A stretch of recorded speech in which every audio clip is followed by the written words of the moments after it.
Here we're going to add an object from the asset store, which can be used as a ceiling for our game. Click on Add a New Object. From the asset store, we're going to type the word tile. And before we used a beige background, so let's use this purple background. Tile can be resized by default. Add to the scene. Close. It's our purple background. Let's drag it into our scene. Let's make a note of the X, the Y, the width, and the height of our current floor. And we're going to apply those to the ceiling. So minus 175, minus 203,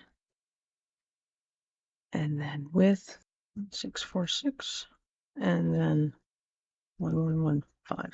Double click on your ceiling. Click the Behaviors tab, add a behavior, type 3D. We want 3D plane projection from a tiled sprite. Leave all of these as default. Click Apply and set the Z order to something that's pretty tall. So let's set this to 276. Click Preview. And we can see our ceiling is at a good height for our game.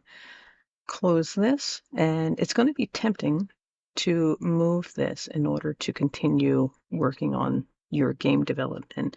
But what you can do is put this in a layer. So click up here to the Layers panel. And I personally like to move mine over here so it's out of the way.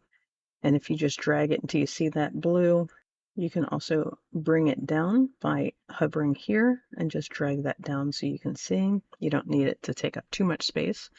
Click Add a Layer, and we're going to call this layer Ceiling.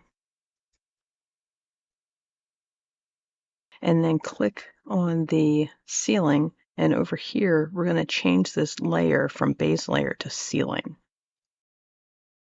We can select this hide layer, and the only time we need to use this is, let's say we change the size of our floor, and now our floor and ceiling won't match. So in that case, if you needed to resize this to match the floor, you can look at the ceiling. But when the ceiling is hidden as a layer, you can still see it in the game. It's exactly where it's supposed to be. So it eliminates the need for moving and adjusting your ceiling constantly. I hope this helps, and we'll see you next time.